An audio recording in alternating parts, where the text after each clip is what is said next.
Steel City of Newcastle tonight becomes Zoocastle again, as it often does when a member of Australian boxing's royal family makes their way into the house tonight.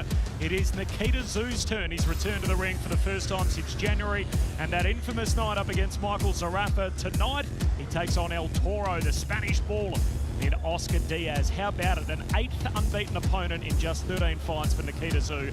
That's all in front of us. We've got the prelims before then, and Nova Castrian on each of the prelims, and then later tonight, Callum Peters is back in the ring, and Anthony Mundine's son, CJ Raheem Mundine, will be on the main event portion of the card. My name's Corbin Middlemass, world title bound super bantamweight Sam Goodman alongside me for the call. Sam, lovely to see you in Newcastle. Good to be here, mate. Had many good nights here, and looking forward to another one. So it's an amazing atmosphere, this place. Let's get to the fights, and Stephen Payos is ready to go in centre ring.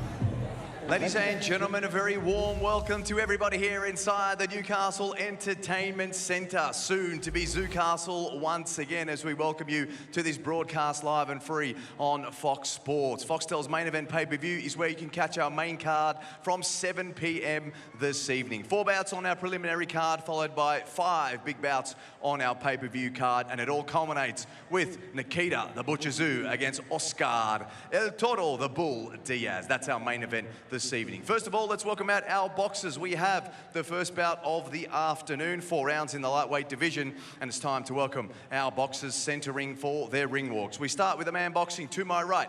Out of the red corner, let's have a very big round of applause. This is Benjamin Amos.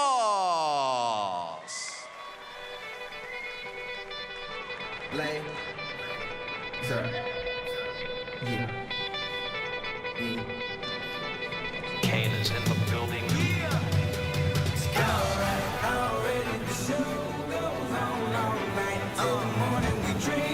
The Newcastle-based Ben Amos, a remarkable comeback to the sport. He suffered a life-threatening motorbike accident in 2023 where he had broken ribs, had a punctured lung and a bulging disc. He's an electrician outside of boxing. Tonight he carries the Portuguese and Indigenous flags to the ring in honour of the deceased Eddie dos Santos. Eddie's initials will be on his trunks tonight. Of course, a long-time gatekeeper in Australian boxing. Ben learned a lot of his trade from Eddie, who mentored him as a kid. So that's the nod that you'll see tonight as Amos makes his way back into the ring. He's done some sparring for this fight with Brent Walton, who's a fellow Nova Castrian. You'll see him a little later in the card as well on the prelims.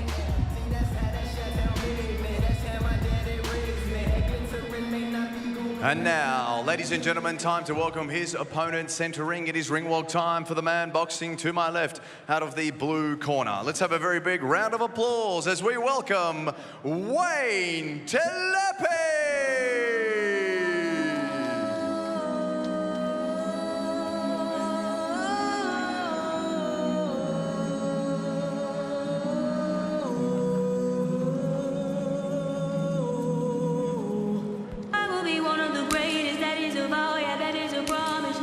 The young man from Melbourne, the rising lightweight prospect. He's got a background in rugby. He said he used to use his hands too much there, got too many red cards, and decided, you know what, maybe boxing's more my thing. It is a family affair. He's the son of Lupe, who is a former cruiserweight champion in New Zealand. He's been around the fight game his whole life. Says he finds peace in the ring, that every fight is a step towards changing his life. And equally as comfortable in the ring in a boxing bout or in a dog fight. We'll see what we get tonight. We saw him against Ahmed Rada, of course, the incredibly dangerous super lightweight in a title fight back in December. We'll see how he goes tonight with a bit more of a run-up.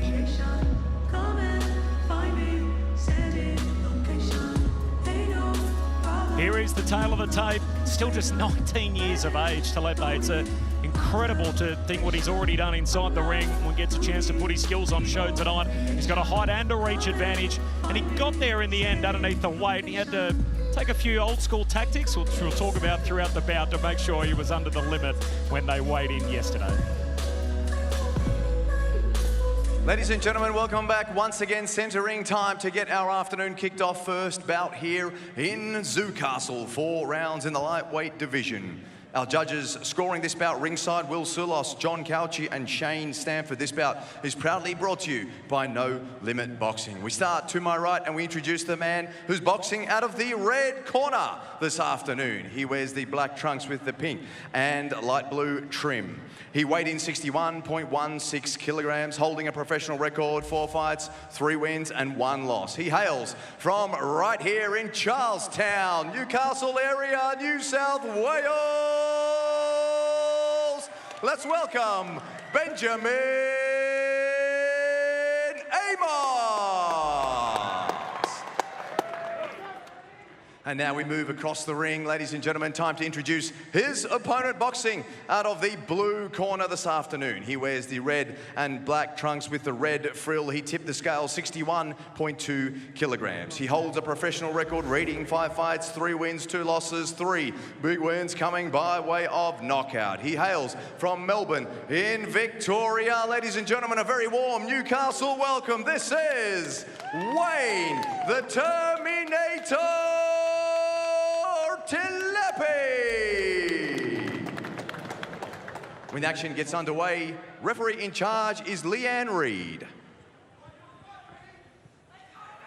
Okay, gentlemen, we've been over the rules. Protect yourselves at all times. Obey my instructions at all times. Fight strong, fight fair. Touch gloves. So Amos and Telepe, and 2 guys with similar records, both looking to make a name for themselves tonight. And the last time out, we saw Telepe took the hardest fight in Australian boxing on short notice. He won us over with his heart that night, Sam. Let's see if he can win us over with his skills this evening. Yeah, absolutely. I know he's a tough guy, Telepe. He was in a real tough fight with Armadreda, and he was game the whole time. So looking to see a bit more of that from him tonight. He takes the lead foot immediately as they lock up in centre ring, and Leanne Reid separates them. Telepe in the red, throws an overhand right, trying to get a little left hook through as well, and Amos hangs on to him. It's just a couple of 100 grams over yesterday, the weigh-in, and understandably the Amos camp made sure he had to get the weight off. We saw Telepe in the shopping centre yesterday at the weigh-in, got some chewing gum, Sam, chewing on that, spitting into a cup, just trying to shave off those last few grams. You got to do whatever you got to do to get there. So it's all a part of the game, and it's nasty when you get it wrong. It's amazing work in a half an hour, 45-minute period to try and shave off a few kilos. And he was able to do it and get out of there without too much of a disruption. They're both already looking to switch stances and give a few different looks, but so they've both got that up their arsenal. When they can go southpaw, they've got a few little skills where they like to go to, so they like to both mix it up.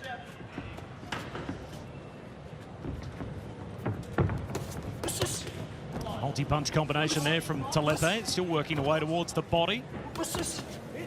Weave up on the inside, and now Amos trying to control the distance with his jab. Sends one to the body. I think I'd like a bit more of that from Amos. A bit more, probably fundamental stuff. Work off your jab. Look to keep it long. Telepe working to the body and then throws one upstairs too. Now he's got his back against the ropes. Weave his way out of there, continuing to work to the body, and Amos throws a nice little short left hand of his own. Yeah, I don't think he looks as comfortable trading in there with Telepe. Telepe's real strong, and he's got some real good short hooks, some good shots he can put together. Had one bounce off the guard there, able to get that right hand up to protect the chin, and a nice bit of footwork works his way back to Telepe.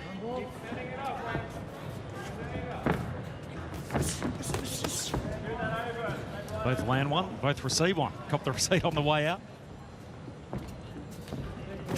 I like it when Amos changes his height to the body. I'm not sure he was quite stung there, but certainly took him off balance a little bit. Telepe has to try and regain his equilibrium and get back to controlling the fight in the middle of the ring.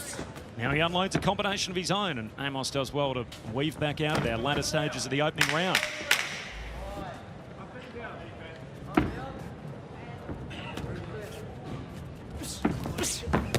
Telepe, last flurry just before the bell. And that'll do us through one. caught your eye in that opening round, Sam?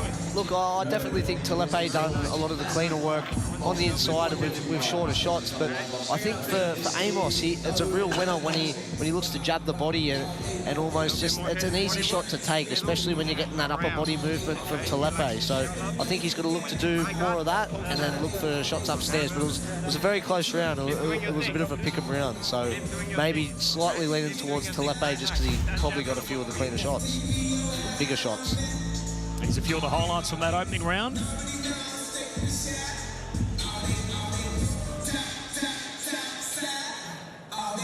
Nice work there, just to duck and weave out of the way. Working on the inside, and Amos, to his credit, had some better moments in the latter stages of that opening round. He's Brent and Grach, who we're going to see back in the ring next, to return to the heavyweight division. As we know, there's something different about heavyweight boxing. So. Yeah, it's nasty. They can all punch up there. Glad I'm down at where I am. He's had an unbelievable moment in this building in the past, Brandon, so nice to see him back at it. We'll get him out here at the completion of this intriguing fight. First one of the night. And of course, main event. If you want the full card, you'll see the QR code bob up throughout the night. And Nikita Tszyu headlining all of that. Stop! Stop! The referee jumps in just to separate them here. Telepe, the teenager out of Melbourne, and Amos is the local fighter. Swinging over the top, multi-punch combination, and Amos goes down here for one south of the border. And that rugged sort of work, it's suiting Telepe a lot more. It's making a hard night's work for Amos. Here we go, let's have a look at this again.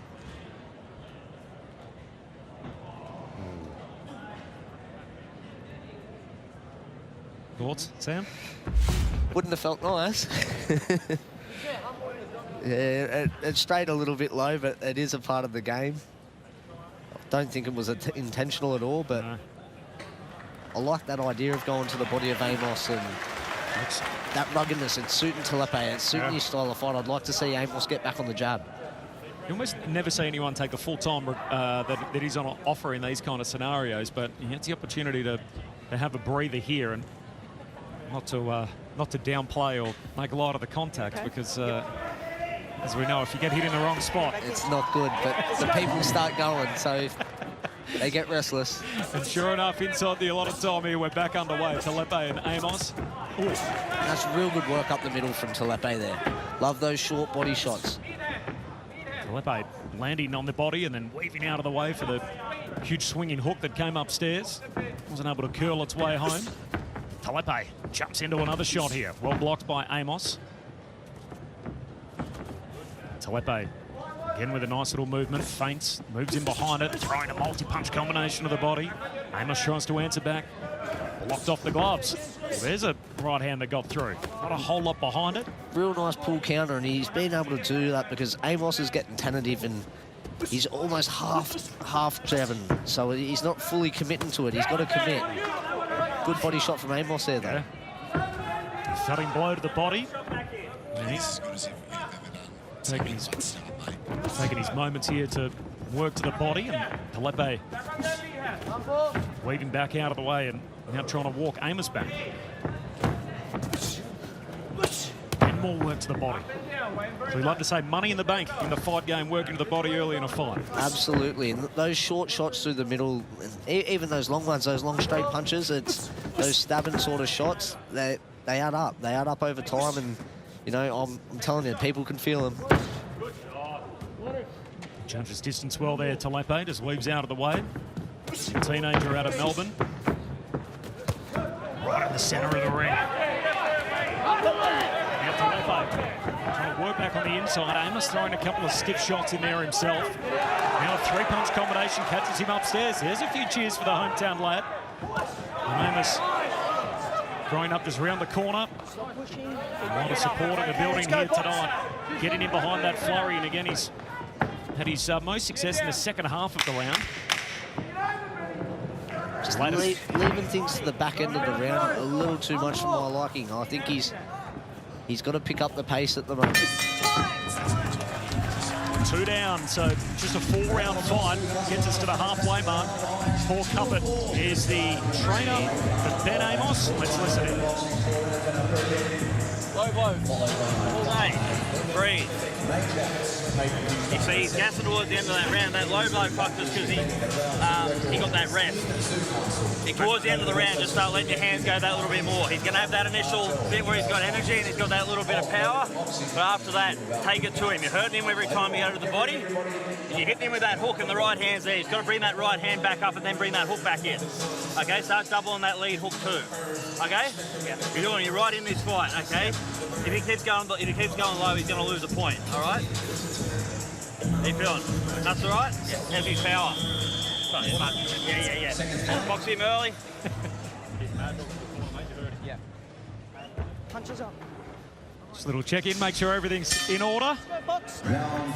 2 rounds down, Amos and Telepe, so round number 3 of only 4.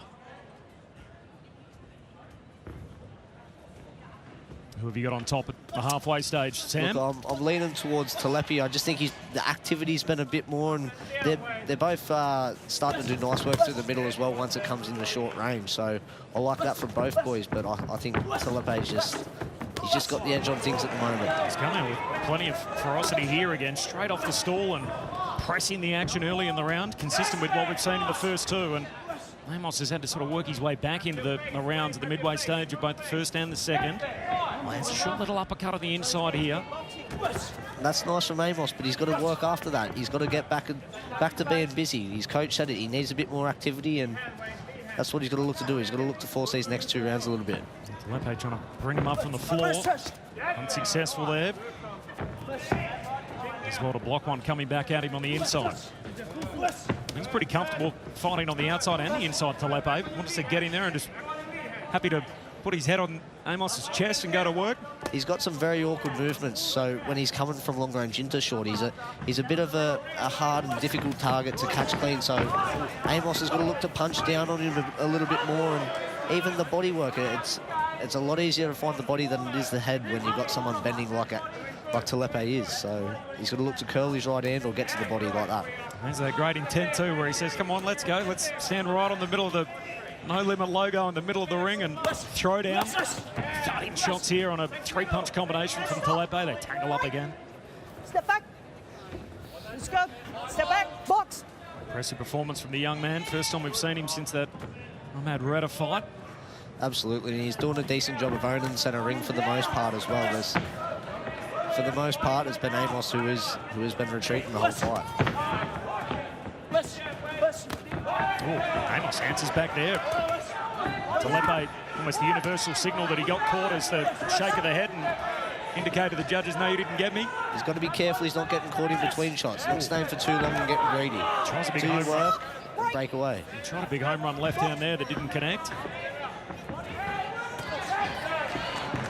Back in the orthodox stance. Amos, oh, big curling hook. Thumbs off part of the glove, part of the neck of Telepe. Trying to follow back in, stiff jab. Keeps him back, Amos. Working behind it. Now the rock'em sock'em robots in the middle of the ring. Telepe trying to find a way through. Amos having a little moment. Big left hook from Amos. Caught Telepe again in between shots.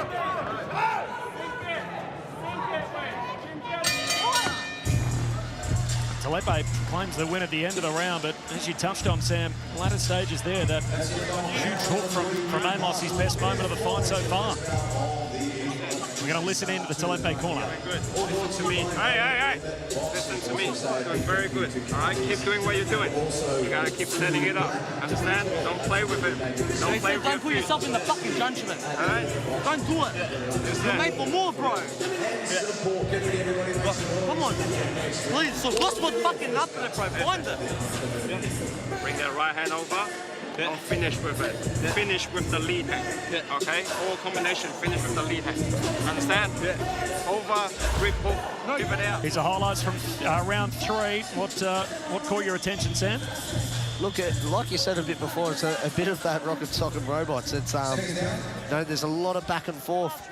I like when Telepe, he's getting some good shots in, but then just getting caught on the way out a bit more. If he's a bit cleaner, I think he makes things a whole lot easier for himself. So here we go, 4th and final round.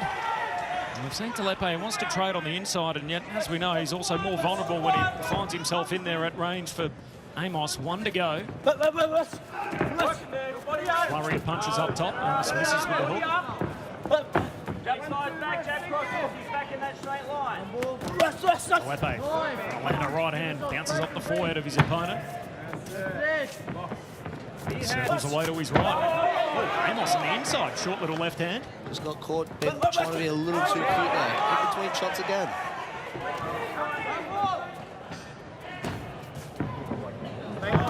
It's a better start to the round from Amos.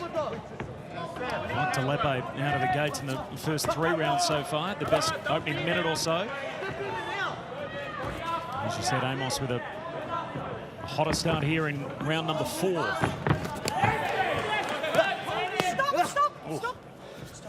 Stop. Let's go, box. He's definitely looking to press a lot more in this round as well, Amos. For the majority of the fight, he's looked to go back and retreat a bit more, but there's a bit of urgency this round. Telepe again, circling out to his left, trying to counter as Amos makes his way in. Gets out of the way of the jab. Amos to the body. Curling left hook, partly blocked on the way through. Telepe trades on the inside. Again, right on the belt line. Where's a couple of short, stiff uppercuts. Telepe, now he locks up. Called for the clinch. Leanne Reid separates them. Hot minute to go in this fight. Short 4-rounder. Let's go.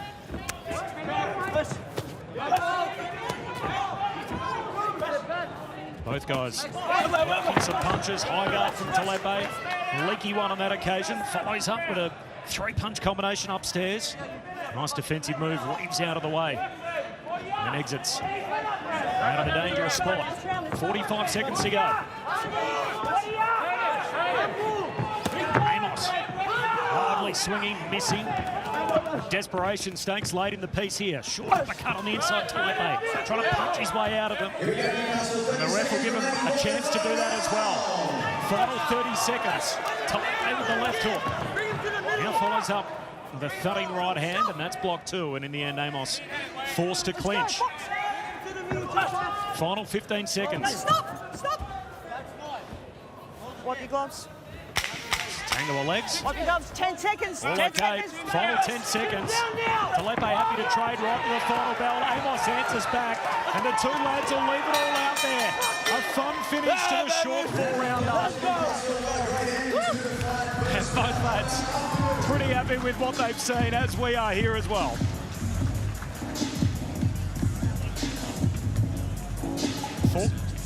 Four-round fight, Sam, always promises to be high-octane, entertaining action from the opening bell, and that's exactly what we got, and it's just the beginning. Tszyu Diaz, as you can see on your screen through main event tonight from 7 Eastern.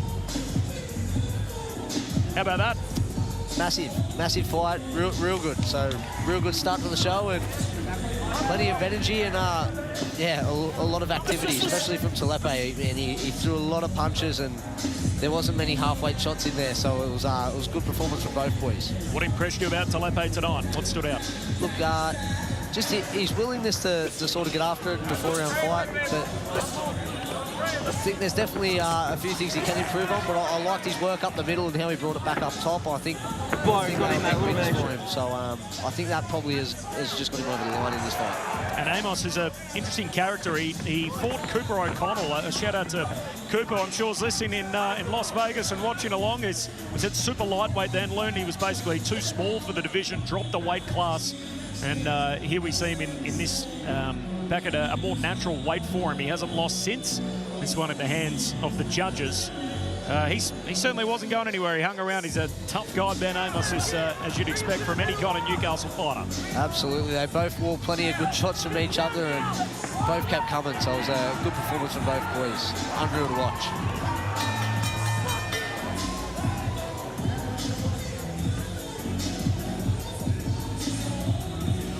All right, fighters assembling in the middle of the ring. The first of what is going to be a bumper card here on Fox Sports and main event tonight, Nikita Tszyu and Oscar Diaz. We're ready to go for the decision. Let's kick it up to Stephen Payos. Ladies and gentlemen, let's have a round of applause for our boxers. This is the first bout of the evening. What a great start here. No limit boxing. After 4 rounds of action, we go to the judges' scorecards for the decision. Judge Shane Stamford scores the bout 38-38, a draw.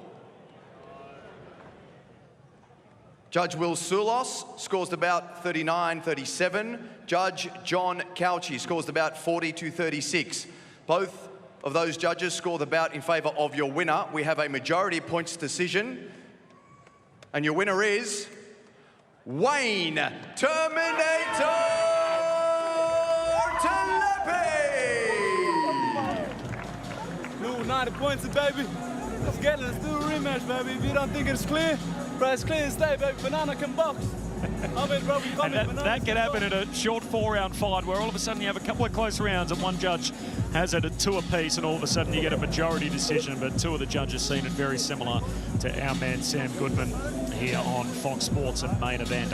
All right, Nikita Tszyu up against Oscar Diaz. Of course, that's coming up tonight, but coming up next in just a few moments' time, Brandon Grach, who has one of the biggest knockouts in this building ever. He's back at it in the heavyweight division.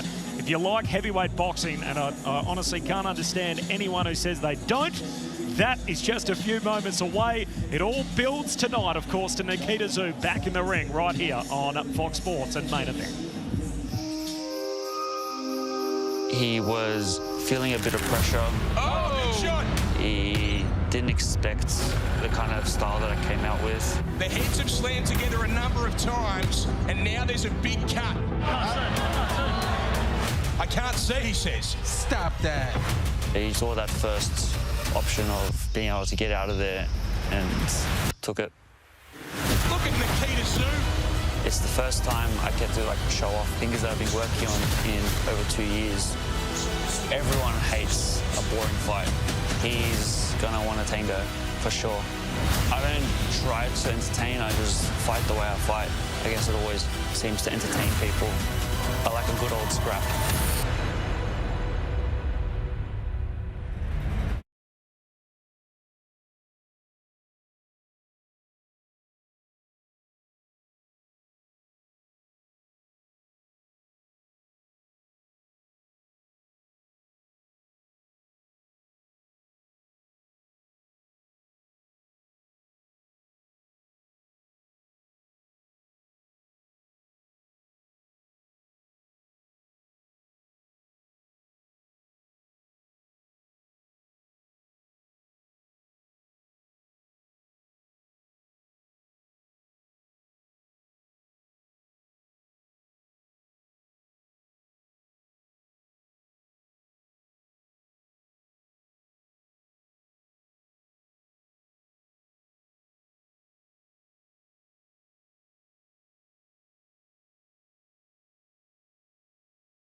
classy and relentless Callum Peters. Oh, these are big punches. Bang, bang. Callum Peters simply outgunned by 50 count. Callum Peters is a real exciting rising star. He's got the class, he's got the skill. Oh, Peters from everywhere. What a fighter, what a talent. 50 cow, guns down another one. This kid is special. Callum Peters, the star continues to rise. Here he is, he's in the building, Callum Peters. He's in the co-main tonight up against Josh James. This is a significant step up in class. Is it too much too soon for the 6-0 biggest blue chip prospect there is in Australian boxing? And then take us back to this, Brandon Grach. How about that for a left hook, which just completely KO'd Liam Telepe back in this building in 2023 in what was the knockout of the year and a fight of the year contender. He then came up against Telepe for a second time in this building, and he split a pair of results 1-1. Found himself retiring from the sport. Well, he returns tonight, and we get to see him on our air right now. Heavyweight boxing right here on Fox Sports.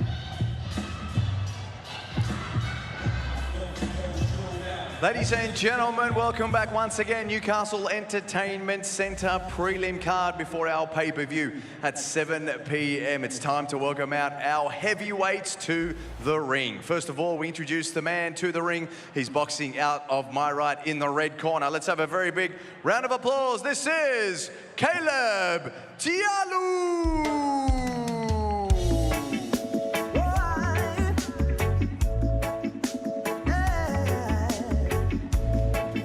Resides in Brisbane. He's got a calm, technical style. He takes on high-profile opponents, and he's doing that again tonight. He looked not overawed, but certainly looked like it was a big setting for him yesterday. He said to me, look, I've never taken my shirt off in a shopping centre before, as he did in the weigh-in when hundreds of people gathered around on a big-time fight show. He said, look, I basically got into boxing. I thought I'd roll up, box and go home. He's a no-fuss kind of guy, and yet he finds himself here in front of a major crowd, a big-time arena, on a huge platform here on Fox Sports, and of course through No Limit and the countdown on to Nikita Tszyu and Oscar Diaz. He's a southpaw, so we get to have a look tonight at Caleb Tialu, who's had 9 fights previously. He takes on a guy who's trying to rocket back to the top of the heavyweight picture here in Australian boxing in Brandon Grach. And now, ladies and gentlemen, time to welcome his opponent centering. This man boxes to my left out of the blue corner. He is your local heavyweight favourite from right here in Newcastle. Let's make some noise as we welcome back here. This is Brandon Grach.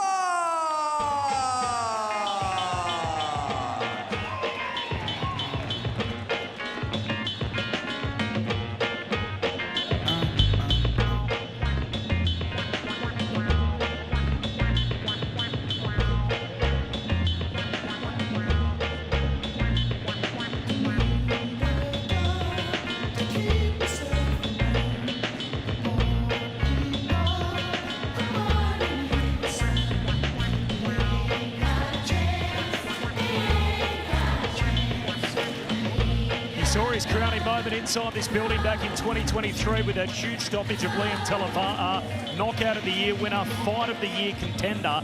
In 2025, they did the rematch. Following that, he retired due to a back injury, became a cattle farmer in central Queensland, sitting on the couch watching Ivic up against Telepe in Brisbane, rung his original trainer, Nathan Swadlin, and said, you know what, I'm coming back. He moves back to Newcastle, where he was born and raised, fighting out of box camp, and he says, I'm back in my natural environment, 8 weeks in the gym, I'm ready to fight.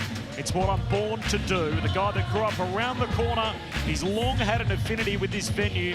His initial goal was just to fight here. We know that he's had success in these parts before, and he's in the building tonight that he grew up running around. So Brandon Grach in his ring return, he's got his sights on some big names in the Australian heavyweight picture. He's 5 years older than Tialu tonight. He carries in a reach and a height advantage, and the weight's +6 in favour of Tialu in the red corner. Ladies and gentlemen, welcome back here, centering in Newcastle. Time to introduce formally our heavyweights for the next bout of the evening. We are penciled in 4 rounds in the heavyweight division. Our 3 judges scoring the bout ringside: Will Sulos, John Couchy and Leanne Reid. This bout is proudly brought to you by No Limit Boxing Promotions. First of all, we move to my right. We introduce the man boxing out of the red corner this evening. He wears the purple and black trunks with the aqua blue trim, tipping the scales 122.64 kilograms. Letty coach in the corner, boxing out of Southside Academy of Combat with a professional record. 9 fights, 3 wins, 6 losses, all 3 big wins coming by way of knockout. Hailing from Brisbane in Queensland, ladies and gentlemen, a very warm welcome here in New South Wales. This is Tialu.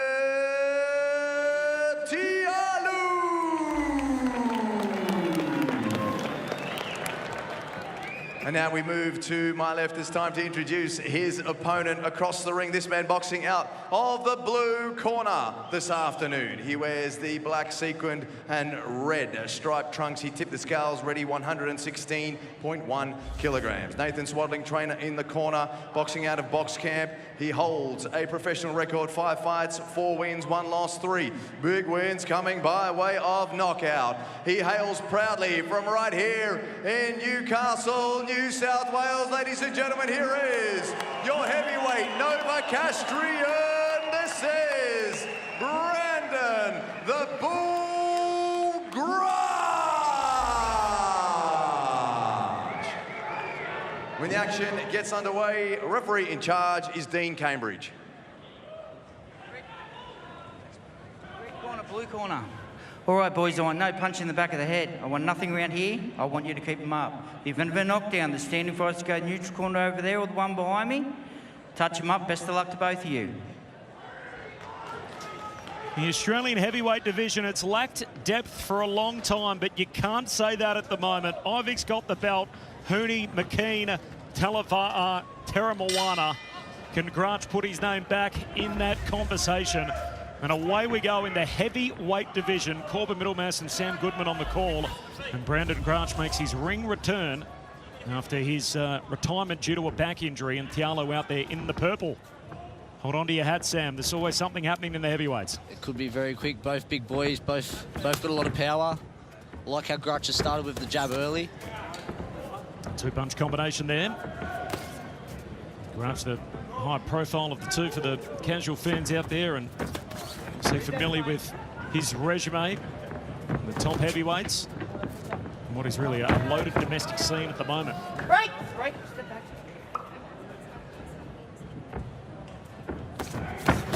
Grach lands a couple high up on the sternum. Tialu has a deep breath, looks back at him. All starting from that jab as well. That's setting up those bigger shots that are going to come later. So Keep working. Punch out. that's setting up those hooks and those short shots that, you know, Grach, he carries so much power with, and that's brought him that success in Newcastle last time. So all starting with the jab. The Newcastle lad, after a stint in central Queensland, Grach trying to find a home for that straight right hand. Tialu does well to judge the distance and then snaps his head back, weaving out of the way of the jab, which came flashing through. Tialu residing up in Brisbane. Man in the purple trunks. Big stage for him tonight too, playing the role of the other guy in Grach's homecoming return. Have to make it his own story here tonight. Cagey opening round. Grach, as Sam has mentioned, trying to control the bout behind that jab. It's a bit of an awkward guy to catch clean as well, Tialu. He's bending a little bit, so Grach is going to have to look to change that backhand after he can land that jab. He's going to have to look to almost punch down or bring him up with a shot. Steve Pales mentioned that Letty's in his corner, and if you're a fan of Australian boxing, you don't have to know much about the history to know about Letty and what he's capable of. Splitting those pair of fights with Connor Wallace. Your head up, Taylor. Break! Keep that head up, mate. The instruction there from referee Dean Cambridge, just keep the head up. A little bit of advice for Tialu on the way through. There's a 4-punch combination from Grach. Getting to work again in behind the jab, and that's a stiff left jab. Tries to find a home for the right hook. Deep breaths of Tialu. Latter stages of the opening round. Ooh, mouthpiece comes out. Ref's going to let him go late in the round. Grach lands one to the body. Tialu staying outside of range, and that'll do us through one. Let's go into the Brandon Grach corner. Let's see what they got for the ball.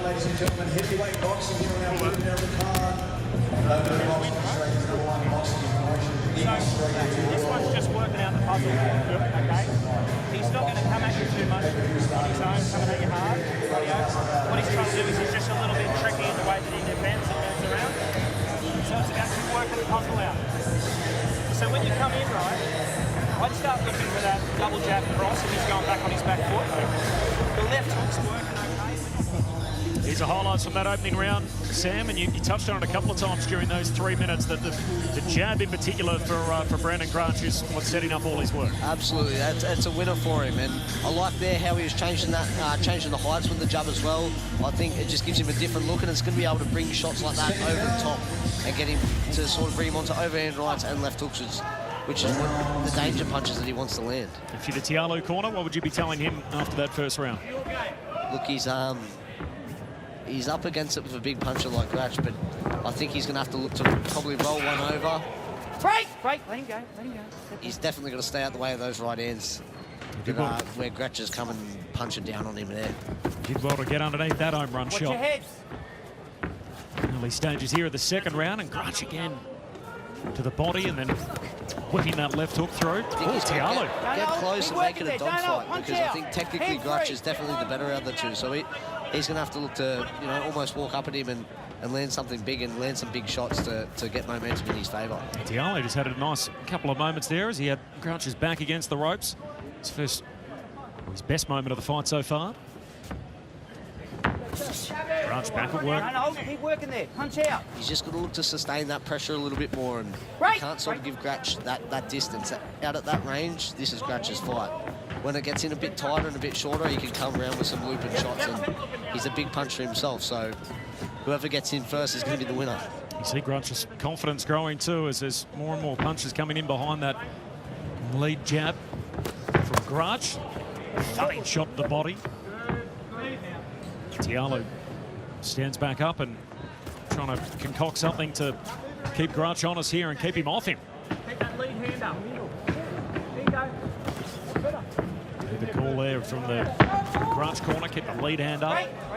Keep your head up, Kane. Keep your head up. I think this is where I'd like to see a little bit more body work from long range. Start to jab the body, hit the body with right hands from Grach as well, because it looks like Tialu is blowing a little bit. Ooh.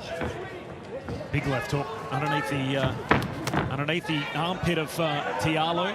Just takes some wind out of him. You see those big deep breaths, and Grach is aware of that as he presses the action in behind it. Multiple punches upstairs. He's definitely feeling the pace. If you can get down low and then bring something back up top, I think that's... That heavy artillery to the body, just taking all the wind out of Tialu as he again tries to take some deep breaths in. Covering up with the body down.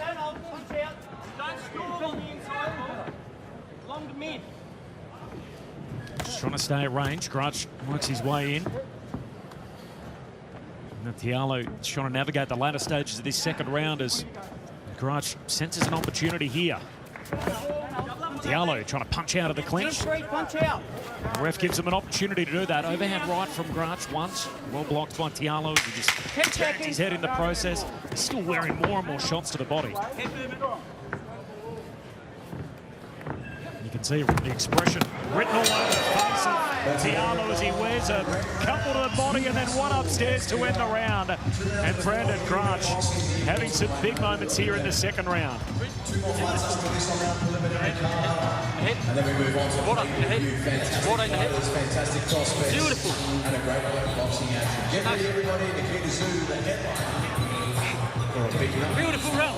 2 rounds. I'm happy. You know what I mean? The way you control the center, that's the way we come to fight. That's it. Control that center. All right? But stay busy. Even like you don't throw punches. Keep the hand movements. All right? Just take his vision from Why are you standing like this? When you're standing like this, it's easy to attack. So even like you can't throw it back, move that head. Nice. This is the hand we need to work on. All right, light it on, light it on. All right, good work. I'm proud of you. We are happy. I'm happy. Good work. Stay there, champ. Stay there. Come out from the bell rings. Box!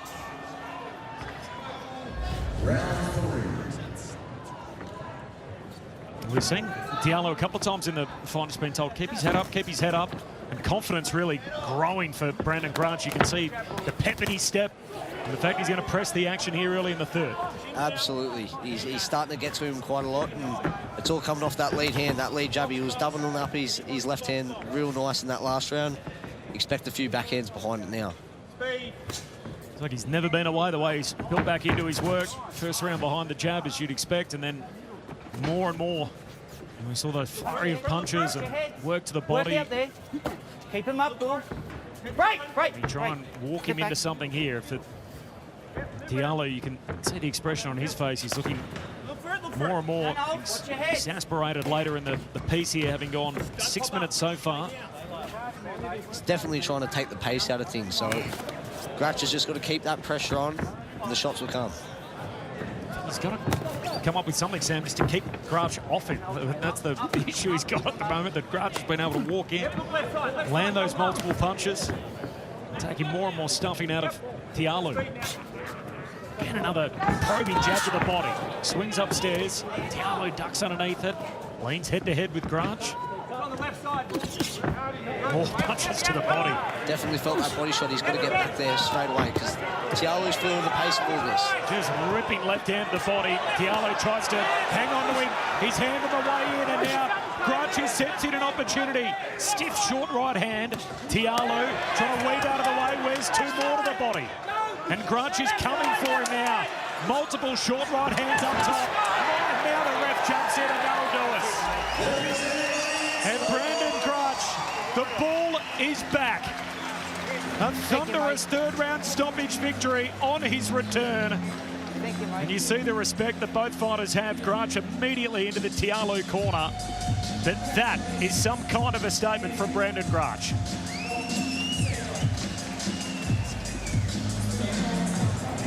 Well done, mate. Well done, mate. The road less travelled for Brandon Grach through central Queensland, and now back on his pursuit towards the top of the heavyweight division domestically. Puts his name back up in lights here in his hometown of Newcastle tonight. This is how it ended, Sam. Real clean shots there, but to be honest, it all started with the work he done to the body. He was getting to him with plenty of good body shots. The body work, it started adding up, and you could see on Tialu's face that he was feeling the pressure and he was feeling the body shots. So it allowed for all those shots upstairs to happen straight after it. He's got a hit list of guys that he wants. Grach on his return. He wants the Telepe trilogy. Mentioned a handful of names earlier. We obviously know at his best what he's capable of. He's now 6-1. It's the fourth win that he's got through stoppage. Some of those, social media real knockouts that we saw earlier in his crowded moment here in 2023. Only just beginning tonight. This is how it unfolded in real time. Thudding shots upstairs. And Bez, you touched on it, was really after the fact that he'd ripped to the body 3 times there. And then Tialu really took all the air out of him by that stage. He started to wear a couple up top, and a pretty good stoppage. You've got to give Tialu his credit. What a chin he's got to wear those, and wear them pretty sweet. It was a bit of fatigue, and it was quality work from Grach that got him out of there. A thunderous performance. Brandon Grach on his return gets a stoppage win in round 3. Let's kick it up to Stephen Payos. Ladies and gentlemen, it's time to make this one official here in Newcastle. The end comes at 1 minute and 50 seconds into round number 3. Your referee, Dean Cambridge, calls a stop to the bout. Method of victory is a TKO in favour of your winner. He's back, Brandon the Bull Grach.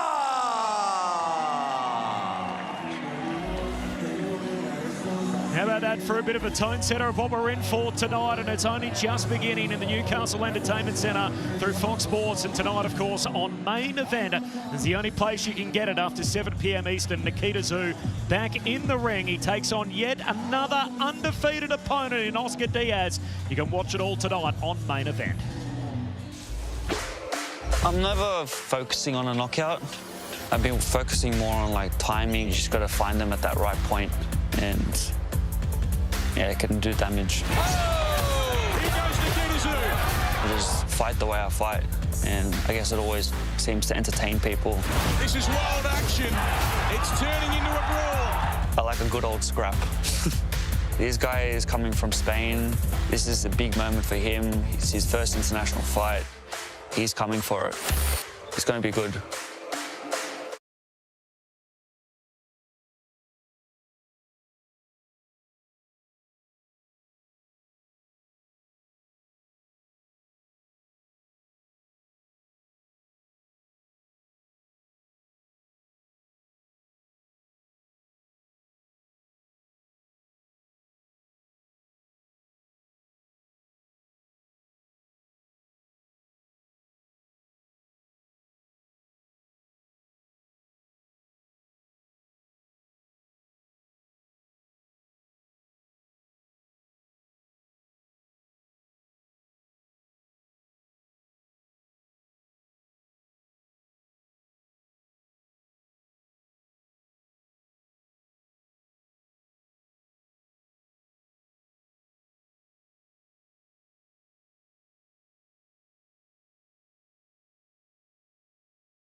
He is without a doubt Australia's most exciting boxer.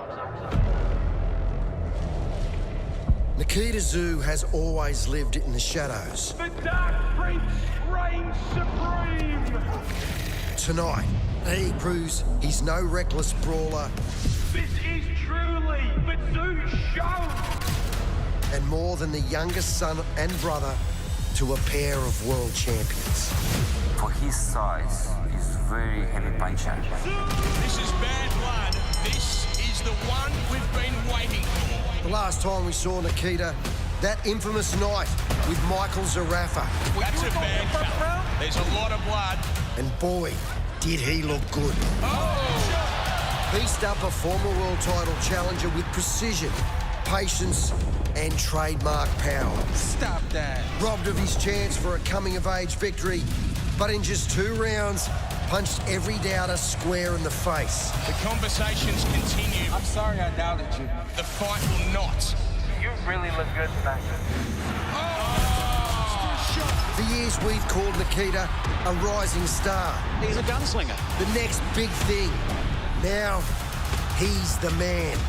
And for the first time, takes on an international world-ranked fighter. There's a brute in front of him.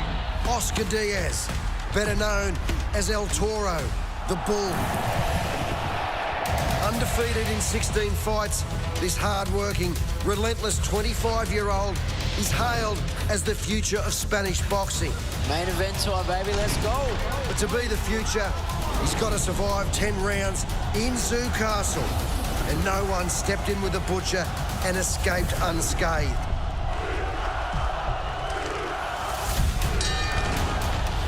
So tonight, it's Nikita's crack at the big time. The Butcher and the Bull. And it's only on Main Event. The Butcher!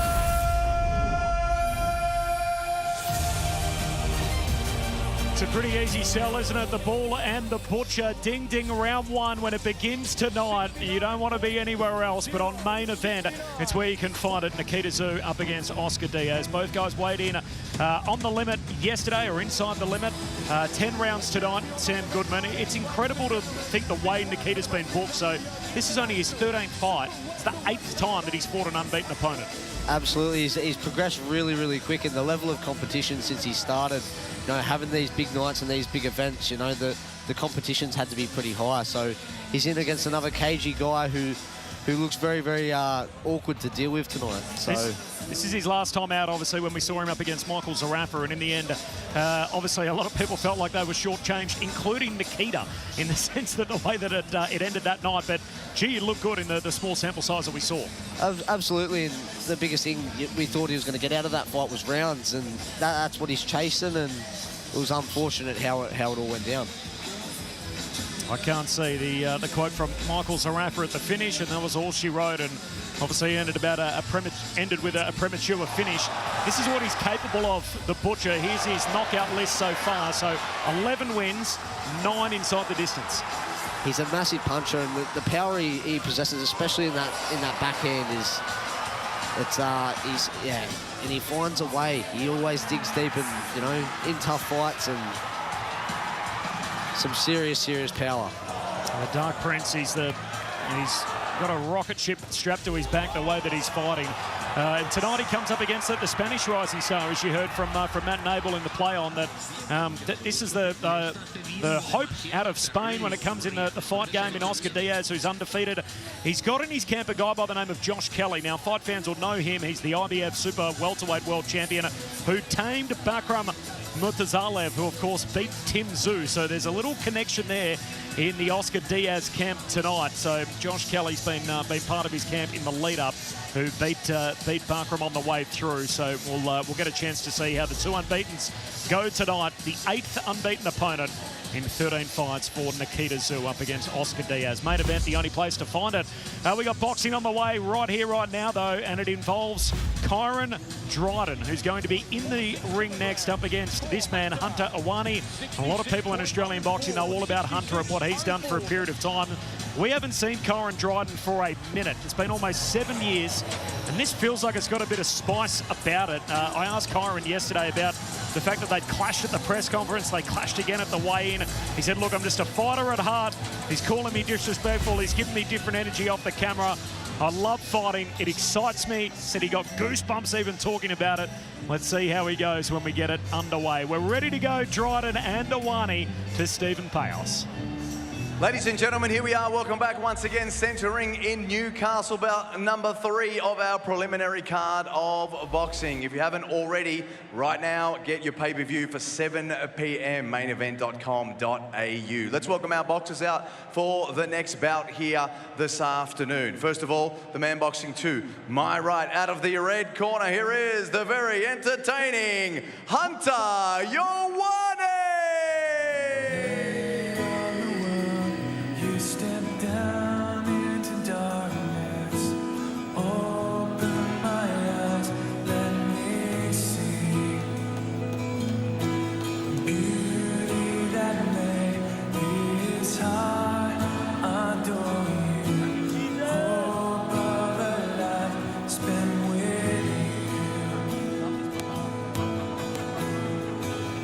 Here I am to worship, here I am to bow down, here I am to say that you're my God.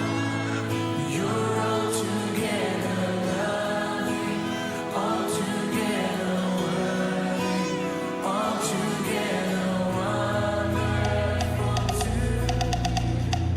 Here we go, my brother.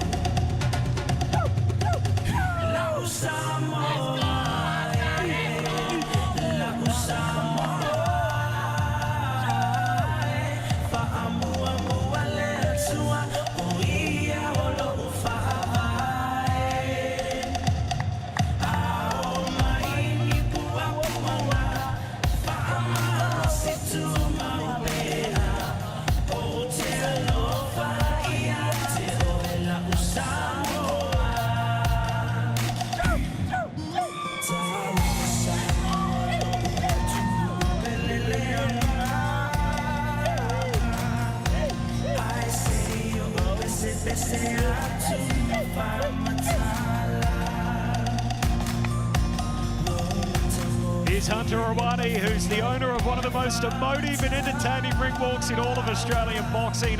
He's been in there with a load of top guys, rising contenders in and around the welterweight division. He fought and won a bare knuckle fight just last month. So he won by a third-round knockout. Says he wants to fight Paulie Malignaggi for his world title. Of course, Paulie fights for that. And a colleague of ours, of course, in the bare knuckle boxing on May 16. So he's already happy to mix it up with the barehanded as well. And we see him back in the boxing ring tonight. He also proves the old adage, Sam, in boxing that you never judge a fighter by their record. He's only won 2 of his last 16 fights, and yet he's been in there with everybody. He's fought absolutely everyone, but before you're calling out guys like Malignaggi, you're going to have to string a few together. So let's not get ahead of ourselves, and let's see what we can do here against a guy in Kiran Dryden who hasn't been all that active. So it's a good fight. Like you said, he's been in with everyone, so this could go either way. I love that. I love that you're a true fighter, Sam. Just sort of pointing that out, making sure that doesn't get lost in the conversation. All right, let's get his opponent out here. There's been a bit of spice between these two in the lead-up. And now, ladies and gentlemen, time to introduce his opponent to the ring. This man to my left out of the blue corner. And he's another one of your returning local heroes from right here in Newcastle. Let's make some noise and welcome Kiran Dryden!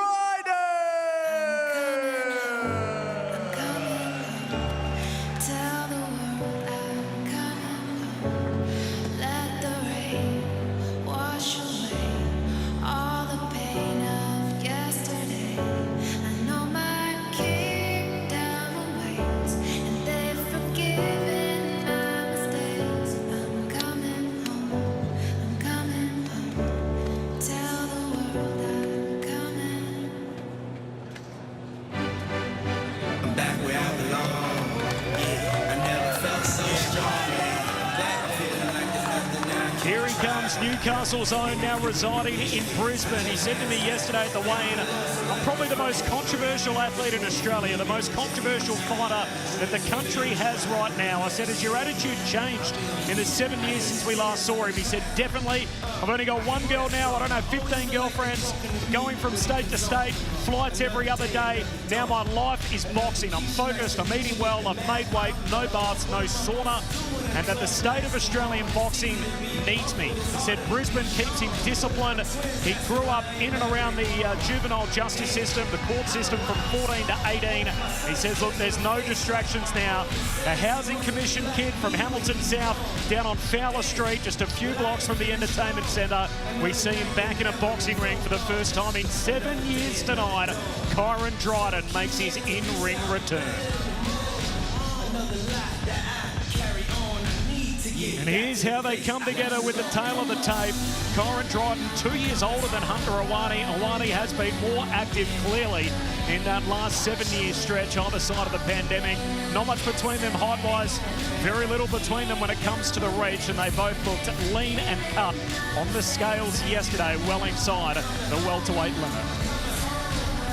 Ladies and gentlemen, here we are. Time for our formal introductions for the next bout of the afternoon. 5 rounds in the welterweight division. Our 3 judges scoring the bout ringside: Will Sulos, Leanne Reid and Dean Cambridge. This bout is proudly brought to you by No Limit Boxing. First of all, we move to my right. We introduce the man who's boxing out of the red corner this evening. He wears the black and white trunks with a pattern of his native Samoa. He weighed in 66.46 kilograms. Professional record reading: 24 fights, 10 wins, 13 losses, 1 draw, 7 big wins coming by way of knockout. Hailing now from Brisbane, Queensland, a man with proud Samoan heritage, introducing the always exciting, ladies and gentlemen, this is Coco Samoa Hunter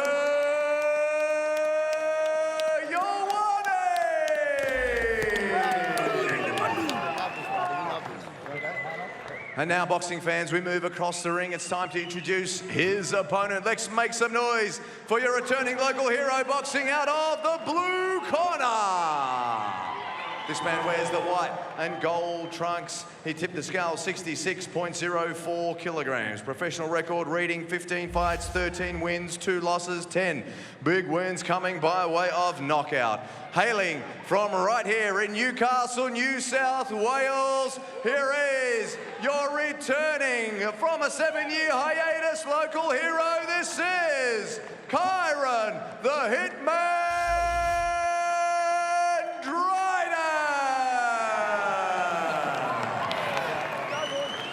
And action gets underway. Referee in charge, Shane Stamford. All right, boys, we've run through the rules. You know what I expect. You stay away from here. You stay away from here. On the inside, you keep it nice and clean. Heads, elbows, out of it, all right? All the best, boys. We know boxing thrives off its characters, and in a narrative-building industry, Hunter Ioane is an ever-present character. He makes the ordinary extraordinary. And Kiran Dryden, a motivated Kiran Dryden, is a handful for anyone in and around the welterweight division.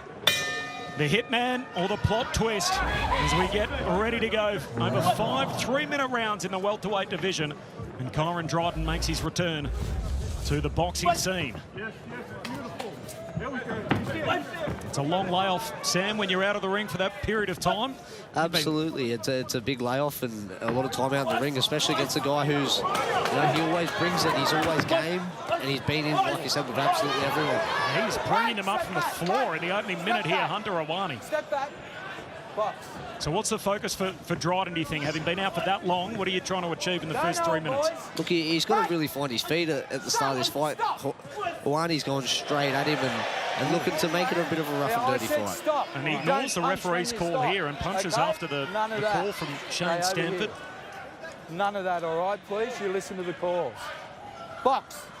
He gets a telling off straight away from the third man in the ring.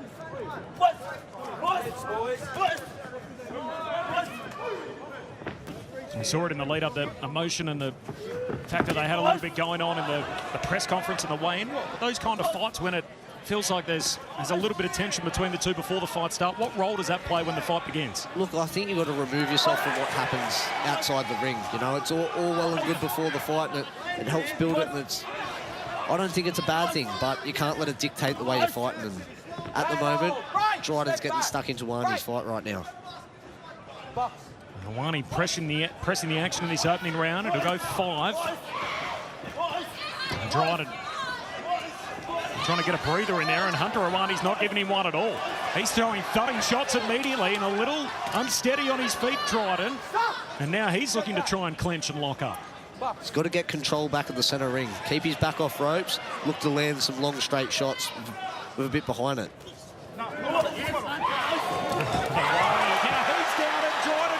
Back, got the counter on the inside, and Ioane, who was pressing the action, hits the canvas first. 8.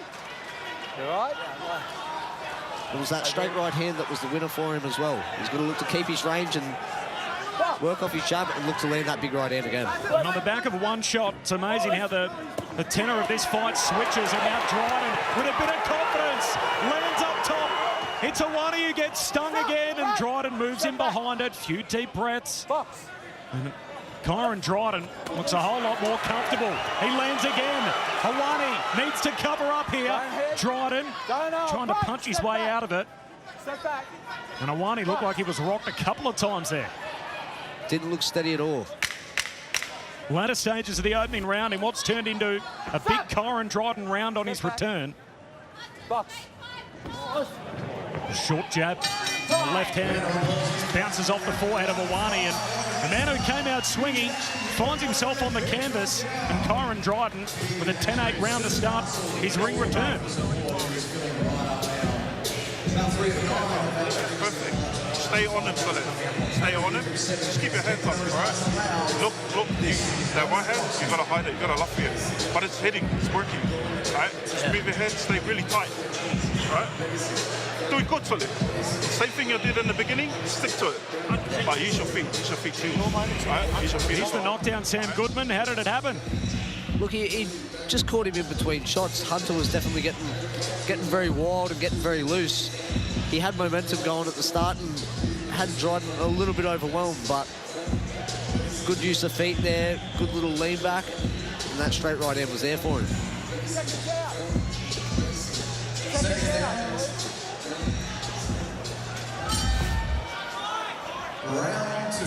10-8 round to start. Kyran Dryden trying to land an uppercut on the inside. Ioane throws him behind it. And Dryden staying on rage. He's got him down again. And the ref waves it off. Kyran Dryden is back. What a thunderous return from Newcastle's own, and Kyran Dryden makes a statement with a second round stoppage win. And that leaves some kind of an impression.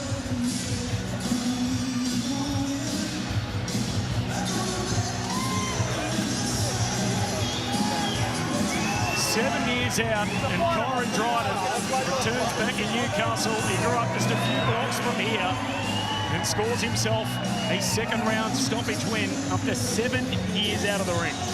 Looked good after the first initial part of the fight. He found his feet, found his range, and he started getting to him. Landed plenty of big, strong right hands up through the middle and straight right hands as well.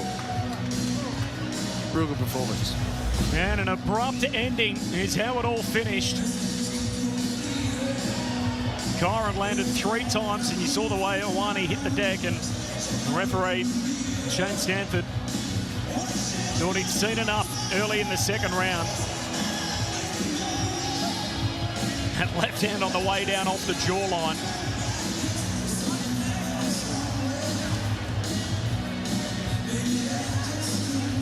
And that's a big way for it to finish. Here it is in real time.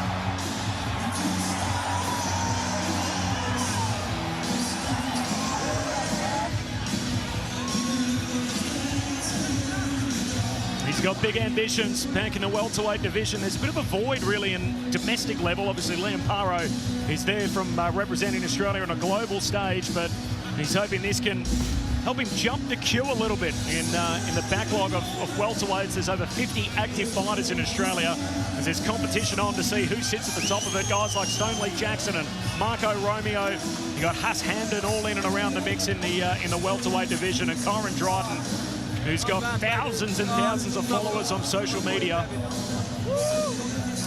Plenty of good fights there and plenty of good matchups. It's just about getting that activity, getting back in the ring and getting familiar with things. So it's only a 2-round fight, so, you know, I think he could back up pretty quickly again.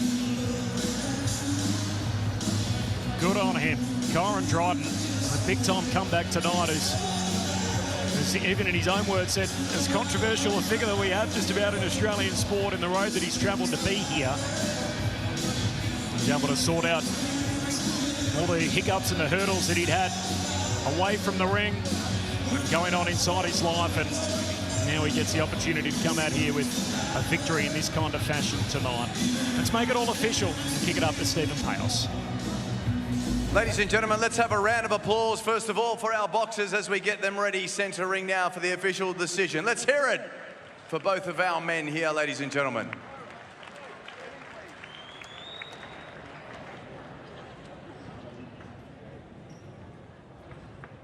Ladies and gentlemen, the end comes officially at 15 seconds of round number 2. Your referee, Shane Stanford, calls a stop to the contest. The method of victory is a TKO in favour of your winner. It's a big return and welcome back the man from Newcastle, Kiran, the Hitman, Dryden.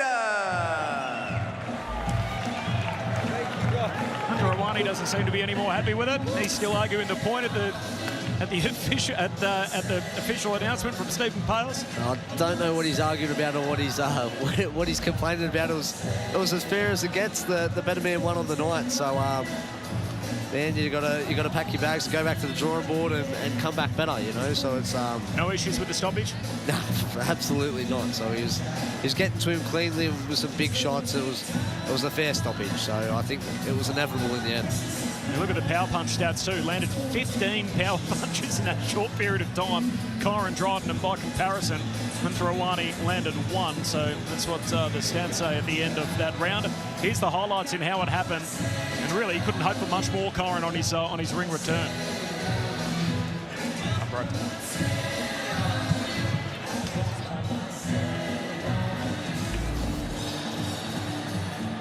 Kiran Dryden back in a big way, a thunderous stoppage victory in the second round. And it's been a big night, back-to-back wins for a couple of local guys in Newcastle. We got one more to come in the prelims. And then tonight, of course, main event is the place to find it. Nikita Tszyu headlines up against Oscar Diaz. Scan that QR code and you can catch all the action from 7 o'clock Eastern. I think he just panicked. It's annoying that he saw the opening to escape and just took the first exit. This crowd is furious. Oh, and there's a massive shot. Here comes Nikita Tszyu. The Dark Prince reigns supreme. This is the beginning of the next phase of Nikita Tszyu's career.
Green flag, green flag.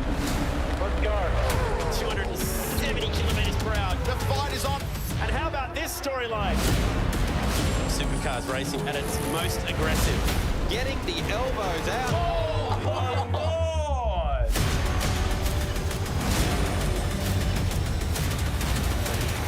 What is going on out here? That is Supercars at its finest. We got the heat. Plenty of punch coming your way on the home of netball. We got the heat. We go hard as a mother. Running hot like the other one. No risk, no reward. Both thighs on the way, yeah, we got the heat. Well, the ball has been deemed too sweaty. We go hard as a mother. Every single game counts. Back, checks, get paid hard.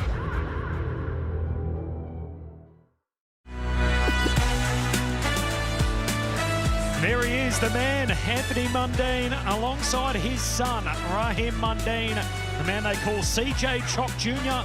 He's in the ring tonight. He's going to kick it off on main event after 7 o'clock. He'll be first up, and his old man, Anthony Mundine, who knows all about this building, Sam Goodman, will be in his corner.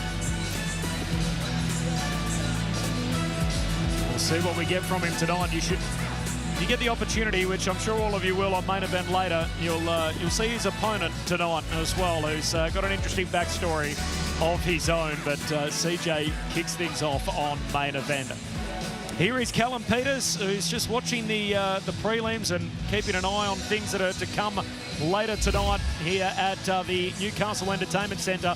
This feels like a significant step up in class. The big question is, Sam, is it too much too soon for the former world #1 amateur? It's a big jump for Callum, but look, I think he's up to it. You know, he's had a vast amateur background, and man, he's as game as it gets, and he's got plenty of ability. So look, I'm really looking forward to that one. I think it's probably fight of the night. So we're all in Callum Peters' corner tonight.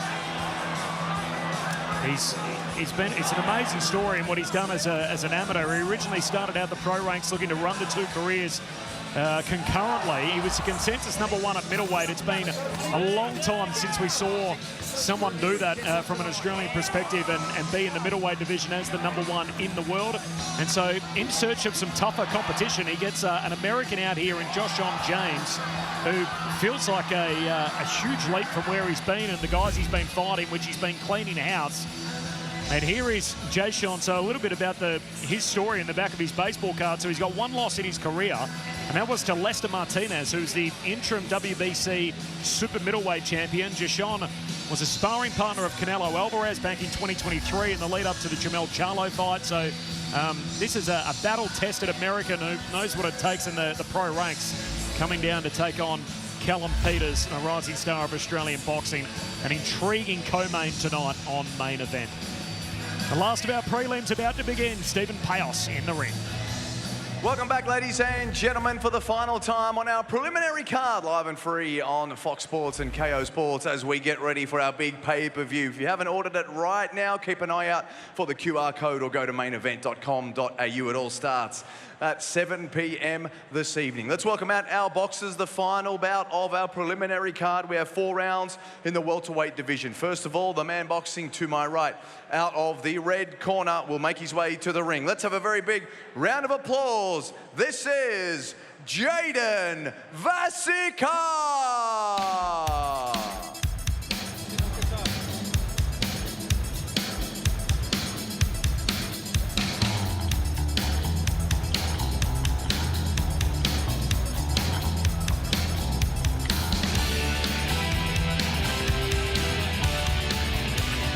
This guy's as good as a human interest story as there is in Australian boxing. This young man was an orphan.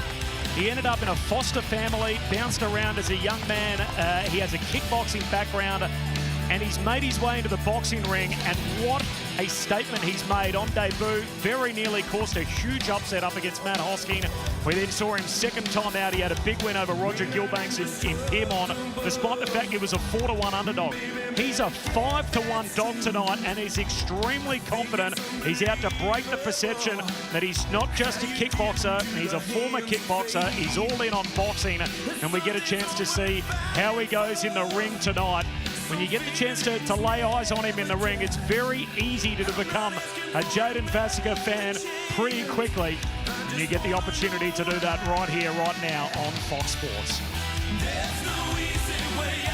And now, ladies and gentlemen, time to welcome his opponent to the ring. It is ring walk time for the man boxing to my left out of the blue corner. This man hails from right here in Newcastle, New South Wales, another hometown hero. So let's make some noise as we welcome Brent Walton!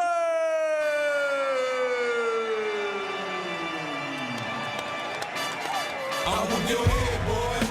You know why I win. I want your head, boy. With the back, I want your head, boy. I want your head, boy. I want your head, boy. You know why I win. I want your head, boy. With the back, I want your head, boy. I want your head, boy. Two in the front, two in the back. That's four, ride. When grandpa's Cadillac, the voice in my head say. Another Novocastrian in the blue corner, Brent Walton, who's 4-2 in his career. He's 4-0 elsewhere. He's 0-2 in this building. He's out to change that tonight. 5 years ago, he had his first amateur boxing fight after a 10-week program, and 4 days later, he went to his first no-limit boxing card here in Newcastle. It was the Tim Tszyu Dennis Hogan fight. He's now fighting on his third no-limit card in his hometown of Newcastle. You can hear a bit of 50 in the background. Well, his dog's name is Curtis Jackson. I haven't heard of too many pups with a first and a second name, and yet that's what his young pup has. So there's a little nod to his woofer in Brent Walton, who's coming out with the 50-cent track tonight. Always popular, of course, for fight fans, and you heard the noise pick up in the house too. He brings a lot of support with him, the biggest ticket seller in the region, Brent Walton. It's going to be fun as long as it lasts. It's 4 rounds, so it'll be pretty chaotic as we've come to expect. Both guys high action, aggressive fighters. Walton's 6 years older than Vasica. He's also got the height and the reach advantage, and they both weighed in yesterday under the welterweight limit. Ladies and gentlemen, welcome back here, centering for the final time on our preliminary card. It is now time for the formal introductions of this bout. 4 rounds penciled in the welterweight division. Our 3 judges scoring the bout ringside: Will Soulos, Leanne Reid, and Dean Cambridge. This bout is proudly brought to you by No Limit Boxing Promotions. First of all, we move to my right. Ladies and gentlemen, we introduce the man who's boxing tonight out of the red corner. He wears the black and green trunks, tipping the scale 65.92 kilograms. James Rosler in the corner. He holds a professional record: 2 fights, 1 win and 1 loss. Hailing from Hoppers Crossing in Victoria, let's give a very warm New South Wales welcome. This is Jaden, the Monster Vasica! Good time, Jay. Be sharp. And now we move across the ring, and Newcastle, make some noise for your local hero. It's time to introduce the man boxing out of the blue corner.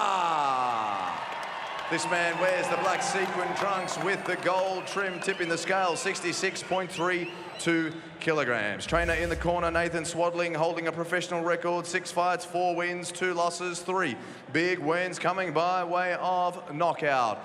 Another proud Novocastrian hailing from right here in Newcastle, New South Wales. Ladies and gentlemen, let's lift the roof as we welcome Brent the Wolf Walton!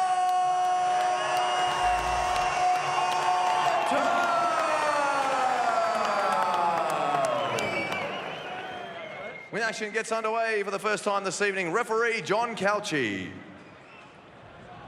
Okay, boys, obey my command all the time. When I say break or stop, you must do that, you understand? Protect yourself at all times. Touch them up, and let's get it on, boys. He calls himself the Wolf. He's got the Walton Army. I feel like the Wolf Pack might have been a missed opportunity, but they'll be howling if he can get his first win tonight, Brent Walton, inside this building. And as plucky an underdog as you can get, Jaden Vasica Reyes is straight on him. I did mention they're both high-tempo, pressure, aggressive fighters. spoke to Vasica during the week, Sam, and he said to me, look, I'm going to have to use my boxing skills tonight, knowing that he's an aggressive fighter. Well, he starts like he's been shot out of a cannon. Absolutely. He's looking to start with a real aggressive pace. And, massive left hook and right hand there from Vasica. Got a receipt on the way out as well. Immediately, there's a bit of redness around the eye of Vasica, but he's pressing the tempo and goes to work in the corner on Walton. 24 rounds. We're 40 seconds in already. And there's a tone setter of what's to come as Vasica tries to land the right hand. Moves into the body. They tangle up again against the ropes. The referee lets them work it out. Vasica in the teal trunks. Walton, hometown guy in the black. Walton swinging up top, missing twice. Vasica can't quite answer back. I'll lock up again.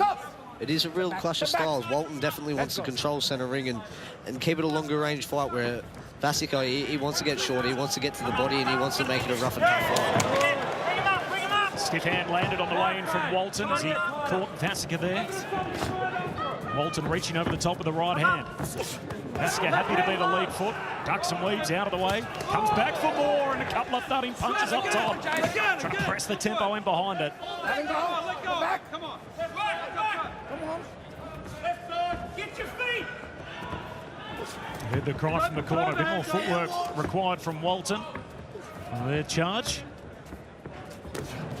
Swinging over the top, then to the body. Vasica still right there. Pushes him off him.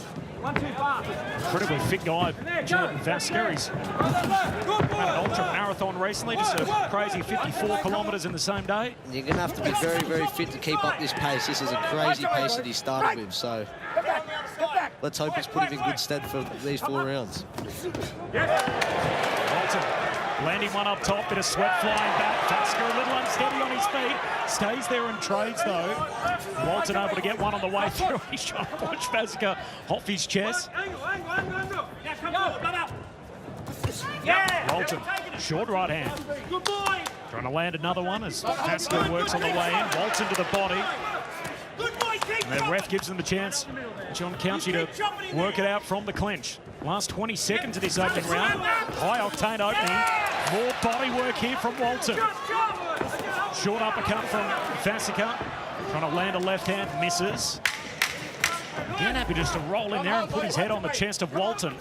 And the local lad, Walton, will be happy enough with what he's seen through the opening 3 minutes in what is a ferocious opening in the welterweight division. How about that for all action? We'll go inside the Walton camp at the end of that opening round. The thoughts of Sam Goodman in a moment. So listen, what we're going to do is we're going to mix up the 1-2 every time we've got this. He's coming in, right? So you just got to be fast with the 1-2.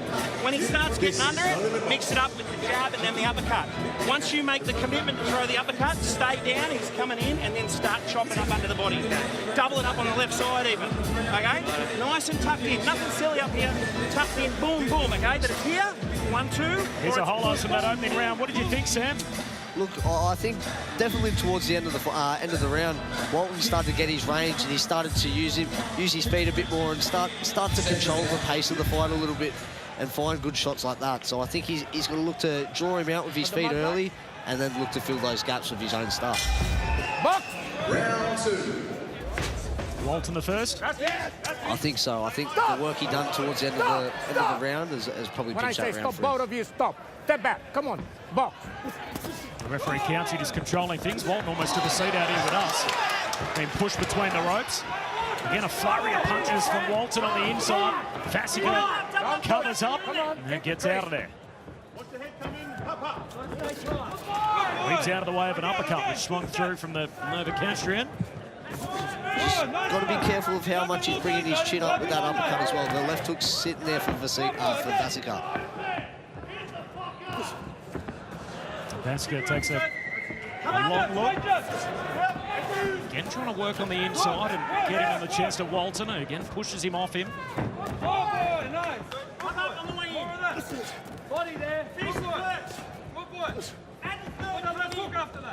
Again there, easy to hit as Walton throws to the body, and Vasica, you can clearly see trying to get inside the reach and inside the guard on Walton. As he swings overhead, Walton does well to weave out of the way. He's just got to shorten up a few of his shots on the inside there. He's getting there and he's still trying to swing big with the left hook. He's got to shorten it up, get to the body first, and then look to bring it upstairs.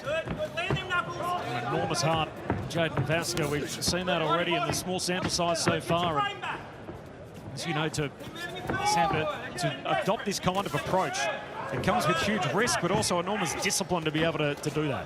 Absolutely. And look, the pressure he's put on and the pace he's forced in that first round, you can see it's taken a toll on both the boys here. So two-punch combination, changing levels on that. The left hook from Walton up top and then to the body. And now it's Vasica with his back on the ropes, wearing a couple of the body. Vasica answers back upstairs. Three-punch combination of his own. And again, Vasica trying to lean on the inside, misses with the hook. Walton in a tangle as Vasica leans his head in again. The latter stages of round two, which will get us to the end of the round at the halfway stage of the fight. Both guys miss up top. Walton trying to fight out with his back against the ropes. Vasica there to answer back with a short right hand on the inside. Ooh, big leaping uppercut. Unsuccessful from Vasica. But again, he keeps coming forward, keeps leaning in, staying right on Walton as he pushes him into the neutral corner. Keep your punches up. Come on. Someone lands something short in that exchange on the inside. Some good little body shot on the inside there from Vasica. Looked like a little short right uppercut. Oh, got him on the way out there, Walton. Erupts the corner in the Newcastle Entertainment Centre, and Vasica covering up back against the ropes late in the round, and that'll do us through two.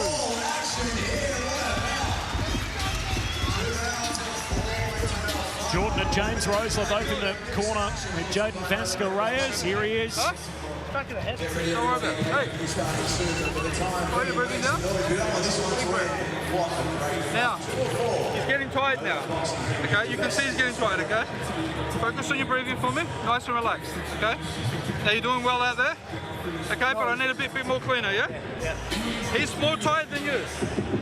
He's more tired. Only place he's getting you is when he's on the inside, leaning on you, sitting your body. Yeah. He does that, step, boom, upper center. Get out of there, and straight on him. Yeah, breathe. He doesn't want as much as you, buddy. This is the end of the Fox Sports portion of the night, then it's off to main event. Of course, headlined by Nikita Tszyu, but the man who's going to be in the ring first is Raheem Mundine, CJ Chock Jr., and his dad, Anthony Mundine, of course, in his corner. You'll see it all straight up after 7 o'clock Eastern over on main event. Round 3 underway. Positive affirmation from James Rosler in the corner, just pointing to the other side of the ring. He's more tired than you. Yeah, absolutely. Both boys look pretty tired, but I think it all come from the first round, so it's really a survival of the fittest in this round. So I think the pace does suit Vasica a little bit more. Walton's got to get control of the centre ring and look to land his straight shots again. His right hand was a winner early on. He's just gone away from it.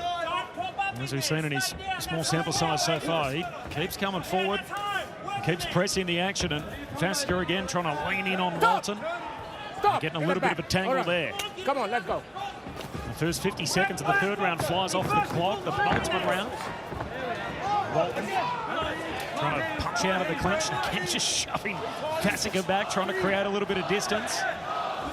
Vasica straight back on the inside.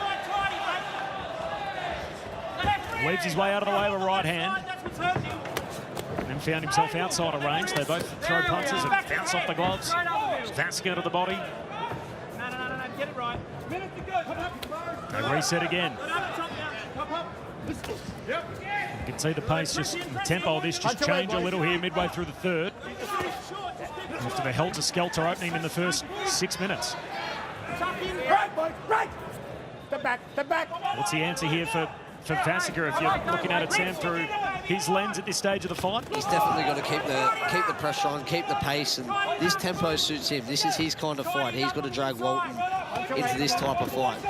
I think he's got to get to the body a little bit more. I think they're both going tit for tat there. He's got to have more success there and look to bring it back up top. Walton leans into the jab up top. Maybe have the thoughts of the world title bound Sam Goodman, the super bantamweight. There's more on that, I'm sure, to come throughout the night. So what's next for Sam? Hopefully back in the ring in the not too distant future. Vasica trying to work on the inside, trying to leap into one. Does well Walton to cover up in all of that. Step around there, angle, 1, 2. Vasica trying to land something in the exchange. Walton turns in, got Vasica's back against the ropes. Crowd erupts in behind it. 20 seconds to go before a final breather. And a hot 3 minutes to finish. Step around now. 10 seconds. Break. 10 seconds, go hard. Changing pace in this third round, as you've seen. Vasica again trying to land something short on the inside if he can just get one on the right spot. Walton, so disciplined, got himself out of there and able to control the fight through 3. 1 to go as Brent Walton hunts his first victory inside the Newcastle Entertainment Centre. Now we've got one more round, bub. Okay? Well, we've got to be careful, right? We have to be effective. So we have to be careful that he doesn't out-volume us this round. Yeah. Okay? So we're either going to move. Yeah. We're either going to move, right? Or we're going to outwork him. Right? Turn around. Remember the exercise we used to do? Remember how much you can do with your basic tools? Your 1-2 and your jab cross hook? You can do that, bro. Your basic tools and you'll win this fight. Brother, 90% of this is going to be in here. It's going to be in here, double up, all right? If you can keep him at bay here, beautiful, move your feet. But as soon as it's in here, you've got to outwork him. Don't let him outwork. You've got to be more effective. We want to be landing more punches than him.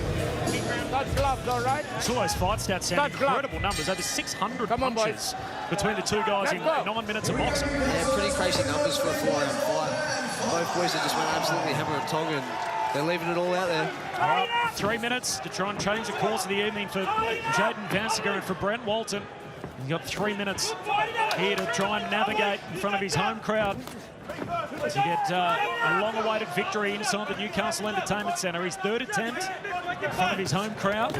Swings over the top, misses. Just got to keep it a bit longer. He can make this fight a whole lot easier for himself if he can get control of centre ring and use his longer range punches. Walton, thudding shot to the body, answering back with that. Walton throwing one to the midriff himself. Now it's Vasica who gets himself at a bit of distance. Vasica doesn't want his back near a rope here. This ain't good for him here. He wants to be the one back rolling up and applying pressure. Spin around there as he circles to his left. Leans in again. As Walton just tangles up. Come on, boy. Back, let it go. Come on. Back they go to centre ring. Time ticking away on the night. Vasica's head knocked back there. He works his way back on the inside. Good right hand from Walton. Again pushes Vasica back. Trying to work to the body.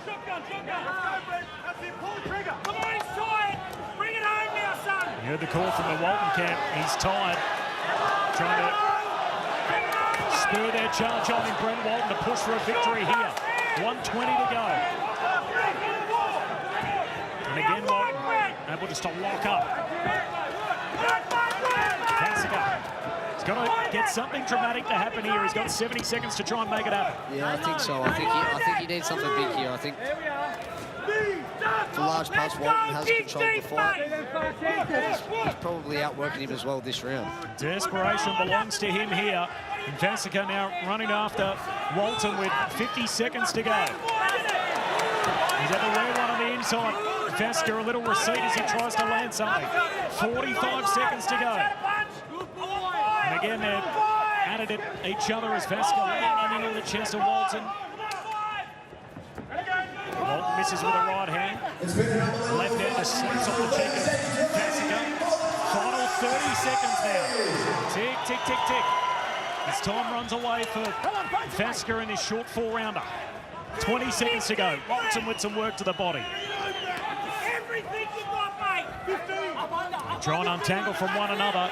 And Walton again, happy to exchange on the inside. He's throwing a boatload of punches tonight, Brent Walton. He's happy to press in these exchanges. He has a flurry here late in the piece. And the Nova Castro is going to get his night. inside the Newcastle Entertainment Centre. That's a fun 4 rounds of boxing. And we'll go to the judges' cards. The Newcastle crowd pretty happy with the local lad in what they've seen across those 12 minutes. Yeah, absolutely. I think he done probably the better work over those 4 rounds, but I think, you know, Vasica definitely brought the fight, but Walton just had probably the bigger moments.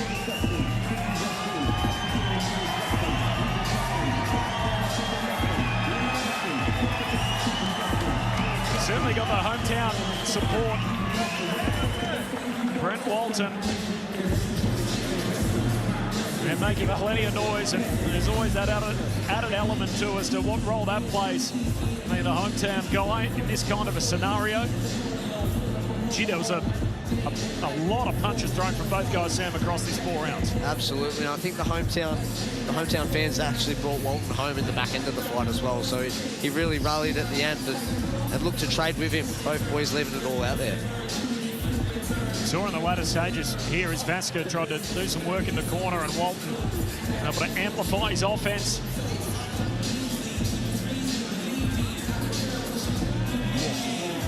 Big right cross. Brent Walton, this is all in the last few moments of that 4th and final round.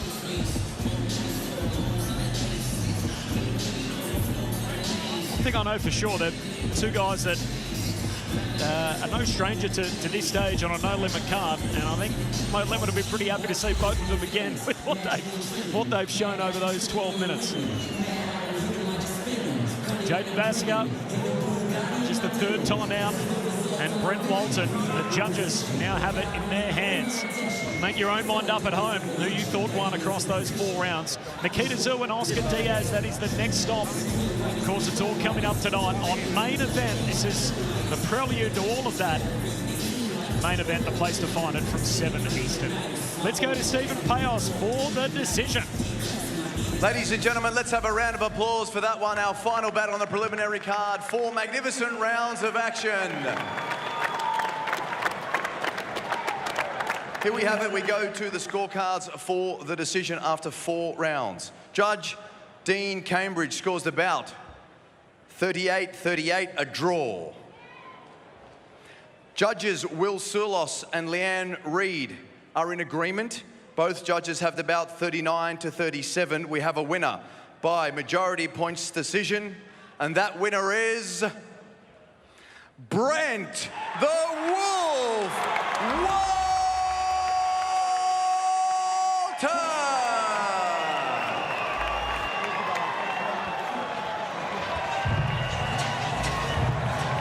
To win in this building, Brent Walton.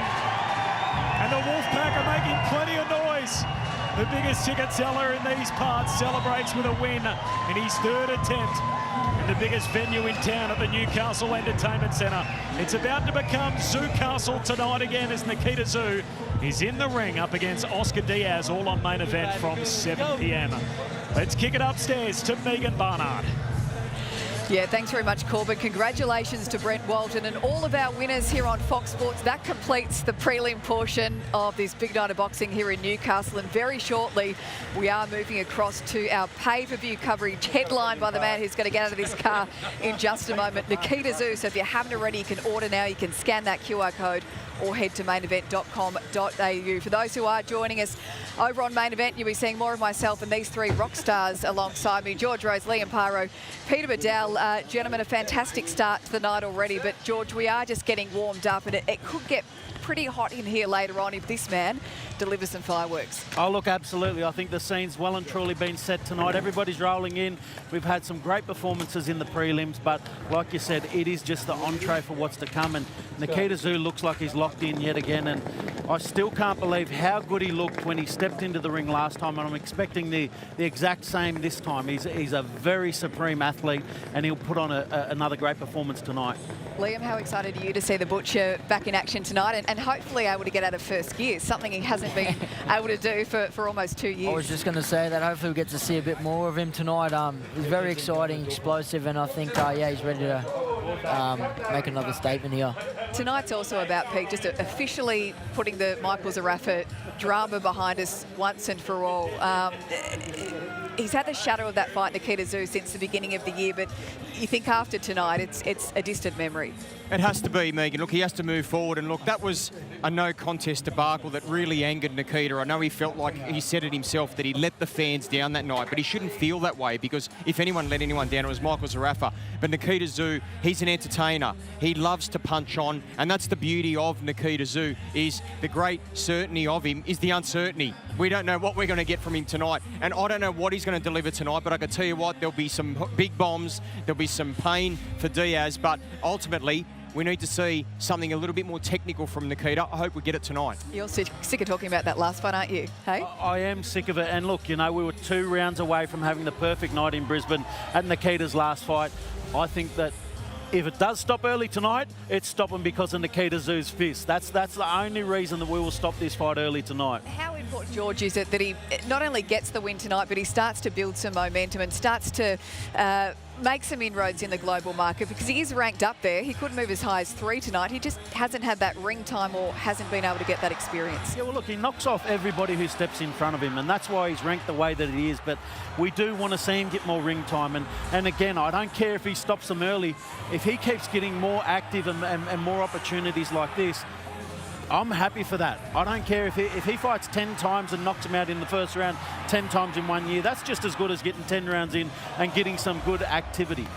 And George, the one thing I love about Nikita is a bit like his brother. Whenever you doubt him, he finds another level. He takes the next step, and when you put him in the deep end, he swims, and he swims with aplomb. And I really like the fact that it's not only about power for Nikita, but even the unbeaten opponents. He's taken 7 unbeaten records. You put him in against Brubaker, more experienced, but he got the job done. Put him in against Biggs for a title. He gets the title. So any time Nikita gets a challenge, he thrives on it. He revels in it. I think he'll relish it again tonight. Yeah, Liam, how far away do you think he is from those big fights? Or does it all depend on getting the rounds and getting the experience? 100%. You've got to remember, Nikita's only had 12 pro fights. He's still a baby in this, so there's no point in rushing him. You know, the boys in No Limit are doing it perfectly. He's earning his stripes at that world stage. You don't want him to jump too far, jump in the deep end, and then what? Something happens just from being rushed, and then what goes on there? You know, they're building him up perfectly, and this is the same for Diaz tonight. They're both in the same position. One's going to go forward in their career. One's going to realise, well, maybe I ain't on that world stage. And me personally, I think Nikita's going to blast him out of here, and that's what he needs to do to prove that he's going to take out world titles, because we don't want him to just be in the corner. We want him to win them world titles. So these are these fights that matter. There he is chatting to your brother Matt, who's had a whirlwind trip over to Vegas to get the Tim Tszyu Errol Spence fight locked in. We look forward to chatting more about that tonight. How does he look to you, Nikita? Because he did look a little bit gaunt yesterday. Looked like he might have done the weight a little tough. Yeah, look, I've never seen Nikita look good at a weigh-in. He always looks terrible weigh-in day, but I think he looks fantastic now. And of course, he shaved his head yesterday, so it was a whole new look for him yesterday. He went from being, you know, looking fresh the day before to coming out like that. But he's never looked good at a weigh-in. He's always looked good when he steps into the ring. And the thing that we all love about Nikita is he makes himself so vulnerable in there. I wish he wouldn't. I wish he wouldn't, but we do love it. He loves to get in there and mix it up. He takes hits. He goes down. He gets back up. He's not been stopped. And this momentum that he has built over the previous years is just going to keep rolling, but he's really got to be on tonight, because it is, without a doubt, the toughest fight he's ever faced. Oh, I'll tell you what, George. I like the look of Oscar Diaz. I really do. I think he's game, he's ready, and he's got that spiciness. I mean, he's already sledged Nikita. He said, I'll stop him tonight. He says, this won't be Tszyu Castle, it'll be Diaz Castle. And look, one thing I like about Diaz from the footage here, he's a pressure fighter. He's not afraid to walk forward. He controls the ring pretty well, got good shot selection, and above all, he's got belief. And when you're unbeaten, that's a huge, powerful factor, as Liam Paro could attest to. So he's never been beaten. He doesn't know what defeat is. He could inflict one on Nikita tonight. Yeah, how do you think he's going to handle Nikita's power tonight? That's another thing, you know. It's until he gets punched in the face, we're going to wait and see. You know, the pressure's there, and me personally, I love a fighter walking him on the shots all day long. So, look, I think he's going to struggle with the explosiveness and the power of Nikita, but at the same time, like Pete Badal said, we said before, he's an undefeated fighter is dangerous. Yeah. They don't know how to lose. So it's going to be an exciting fight, and like I said, the best man's going to prove that they're at that world level, and the other's going to get back to the drawing board. So. our main event, so exciting tonight. But hey, also is our co-main. I know you might be a little bit nervous about this, George Rose. Rising star Callum Peters, he's had a phenomenal start to his career, but this is a significant step up tonight, a significant risk against American Deshaun James. How are you feeling about this one? Yeah, well, look, I talk about Callum Peters the same way I do with Nikita, because I feel that they're both such very similar fighters in what they're doing in the ring, and that they're both so exciting. They get in. Callum Peters has such a high tempo. He pushes the tempo on every opponent he comes in against, but he leaves himself vulnerable as well. His defence, there's still a lot of questions about his defence and how he can go with that, because he's come from the amateurs where they can take shots a lot easier, a lot better, into being in the pros where he's got these smaller gloves, heavier hits, and he does leave himself open for it. But man, he throws a lot of punches and he turns on the tempo, and it's so exciting to watch, Pete. It is, George. Look, the one thing I'll say, to me, this is a huge barometer tonight for Callum Peters. This is not one level above. This is 2 or 3 levels. Deshaun James is the real deal. He's only been stopped once in his career. He fought for a world title just 2 fights ago against Lester Martinez. He was beaten in that fight, but that was his only loss. I think Callum Peters, my concern about him is sometimes he takes too many and he gets too many. And he has to be technically sharp tonight, because if he's not on his game, he'll get stopped here. But look, I think he can win. I hope he does. But this is a huge test, and if he wins, he proves to me that he's international quality. Oh, so much to look forward to tonight, gentlemen. Great to get your early thoughts, but that's we're gonna leave things now on Fox Sports. We're going to head across to our pay-per-view coverage. So if you haven't already, scan that QR code or head to mainevent.com.au. We'll see you very shortly for Nikita Tszyu.